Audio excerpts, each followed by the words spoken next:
Hi, இன்றைக்கி beginner சீரீஸில் வந்து நம்ம ஆர்மோல் வந்து எப்படி மெஷர் பண்ணலான்னு பார்க்கலாம். இப்போ ஆர்மோல் மெஷர் பண்ணுறது வந்து நிறைய பிகினர்ஸ்க்கு வந்து டவுட் இருக்கும் இல்லையா? இங்கே கட்டிங் லைன்லேருந்து மெஷர் பண்ணுமா, இல்லை இப்போ நான் டாட்டட் போடுறல அது வந்து ஸ்டிச்சிங் லைன் அங்கே வந்து மெஷர் பண்ணுமான்ற ஒரு டவுட் வந்து எல்லா பிகினர்ஸ்க்குமே வந்து இந்த டவுட் வந்து ஒரு தடவையாவது இருந்திருக்கும். நம்ம எப்படி மெஷர் பண்ணலான்னு இங்கே பார்க்கலாம். இங்கே வந்து ஷோல்டருக்காக 1/2 இன்ச் விட்டுருக்கேன். அதோட சேர்த்து வந்து நான் கட்டிங் லைனில் வந்து மெஷர் பண்ணுறேன். எனக்கு மெஷர் பண்ணால் வந்து என்னோடய பாதி ஆர்மோல் வந்து வரணும். என்னோடய ஃபுல் ஆர்மோல் வந்து 16 வரும். அதில் பாதி வந்து இங்கே 8 வரும். அதே நான் ஸ்டிச்சிங் லைனில் வந்து மெஷர் பண்ணேன்னா அங்கே மேலே ஷோல்டருக்காக 1/2 இன்ச் விட்டுருக்கேன் இல்லையா, அதை விட்டுட்டு தான் நம்ம வந்து மெஷர் பண்ணோம்.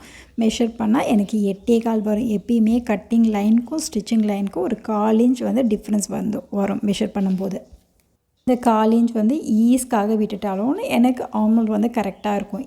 இதுவே இப்போ வந்து நான் அந்த மேலே கட்டிங் லைனில் இருக்கு இல்லையா, அங்கே வந்து ஷோல்டருக்காக 1/2 இன்ச் விட்டுட்டு மெஷர் பண்ணேன்னா எனக்கு 7.5 தான் வரும். அந்த 7.5ன்ட்டு நான் திருப்பியும் இறக்கி கட் பண்ணிட்டேன்னா எனக்கு கண்டிப்பாக வந்து ஆர்மோலில் வந்து க்ரீசஸ் வர சான்சஸ் இருக்குது. இல்லை ஆர்மோல் லூஸாக இருக்கும். அது வந்து ஃபிட்டிங்கும் வந்து கரெக்டாக இருக்காது. எப்பயுமே வந்து இதர் நீங்கள் கட்டிங் லைனில் மெஷர் பண்ணி உங்களோட கரெக்டான பாடியில் வர ஆர்மோல் இருக்கான்னு செக் பண்ணிக்கோங்க. அப்படி இல்லைன்னா இந்த ஸ்டிச்சிங் லைன் இருக்குல்ல, ஸ்டிச்சிங் லைனில் மெஷர் பண்ணுறதா ஒரு கரெக்டான ப்ராப்பரான மெத்தட் வந்து.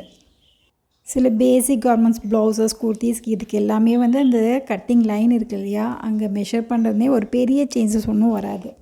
நீங்கள் ஸ்லீவ்லேயுமே வந்து இங்கே கட்டிங் லைனாக இல்லை ஸ்டிச்சிங் லைனாக எங்கே மெஷர் பண்ணுறீங்களோ அங்கே தான் வந்து ஸ்லீவ் பேட்டர்ன்லேயும் மெஷர் பண்ணணும்.